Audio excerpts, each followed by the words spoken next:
mocks them. I love Elijah, right? He's like, yeah, whatever, dude. You can't do it. You can't, you know what I mean? All this kind of stuff. He just kind of like, he just makes fun of him. It's just an awesome thing right there. Although I think it also shows a little bit of the sinfulness of Elijah. But we won't get into that.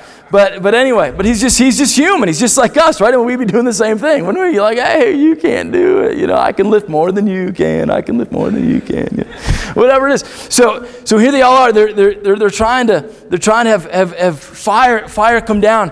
And here's, just think about this. You see, we can play church. We can play church. You can rally people together.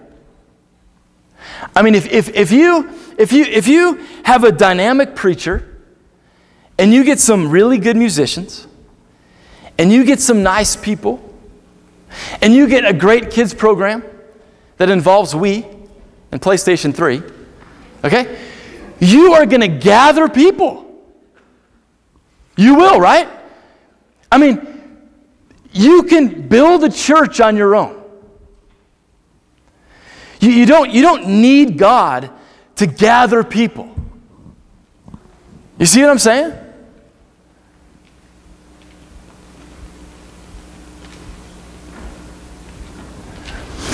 See, God never looks at the size. There was 450 prophets of Baal there.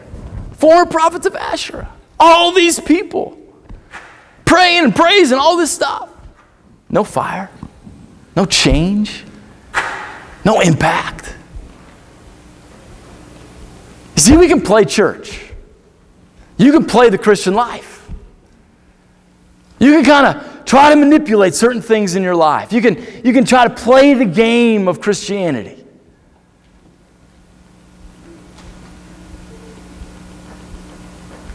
But there will be no fire.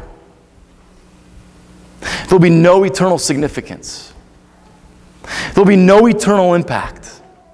There's no life change. And I want nothing to do with what man can manipulate. I want to seek the Lord that can bring down fire.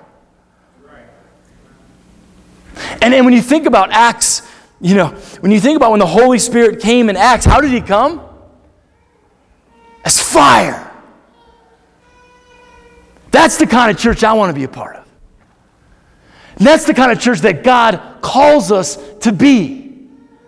A church that is faithful to His Word.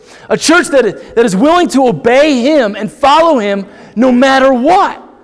Even if it means we're all alone on the middle of a mountain with no one else.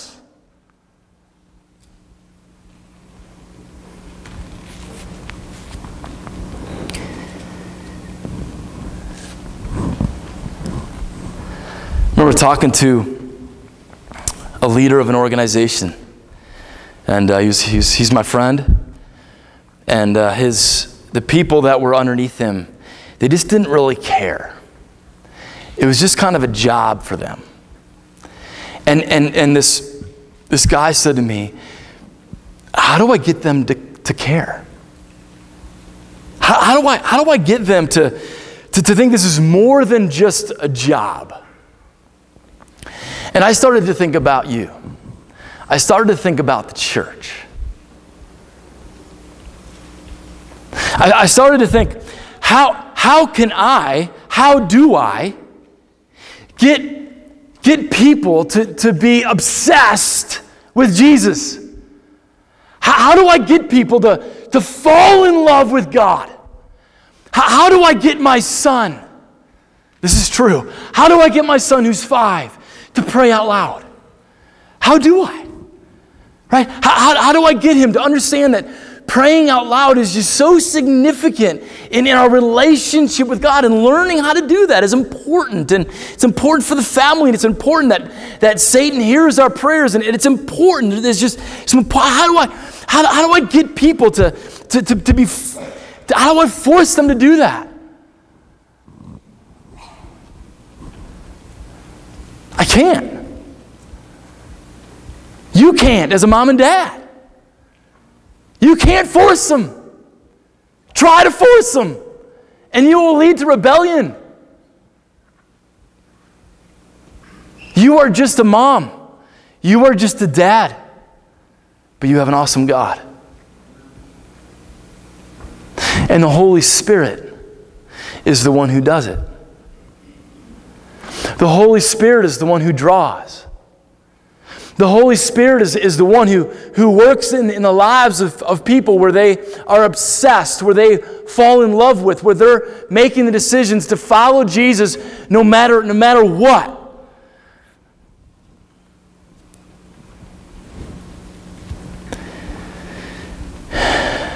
So the prophets of Baal do it night and day. Nothing happens. There's no change. There's no fire. And now it's Elijah's turn. And he gathers all the people. He repairs the altar. He builds up 12 stones. He gets it going on. And then he prays. And his prayer is powerful and yet simple. And his prayer, in a summary form, in one sentence, is let it be known today that you are God. Let it be known today that you are God. See, that's how you know a movement is of God or of man. Who's praised? Is God lifted up and praised, or is man? If man is, it's not of God. Elijah's heart, Elijah's prayer, let God be known, let him be seen. And as he lifts up this prayer, fire comes down and boosh, everything is lit up. All the water that was drained, all the sticks, all the bowl is just fire ablaze. And you know what all the people say? The Lord, He is God. The Lord, He is God. That's a movement of the Spirit. That is a movement of the church. That is the true church. When the movement is of God. When the worship is, when people walk out of a worship service, or people walk out of a small group, or people walk out of a conversation with you, and they don't say, wow, you were really great in answering all my questions. They say, oh, God is just doing something.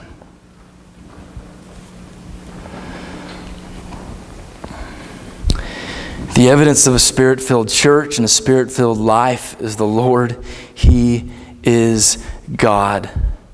Remember the quote in the beginning, what Mark Batterson said. He said, I want to see God do things in me and through me that I'm absolutely incapable of, so I can't take credit for them. That's what I want for our church. That's what I want for you. That's what I want for my family. It's what I want for my life. That we as a family will look back and say, look at what God has done. The Lord, He is God. Elijah was a man just like us who had an awesome God. And Elijah did one thing. He made himself available to God. He made himself available to God to do whatever the Lord would want to do with his life. And my challenge to you is, are you available? Are you available to let God do whatever He would have in your life, even if it means suffering, even if it means a bad marriage, even if it means kids that aren't fully walking with Him? Are you willing to say, Lord, I'm available. My life is yours.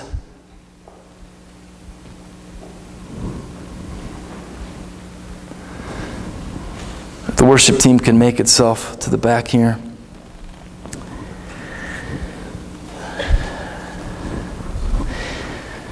What if I asked you this?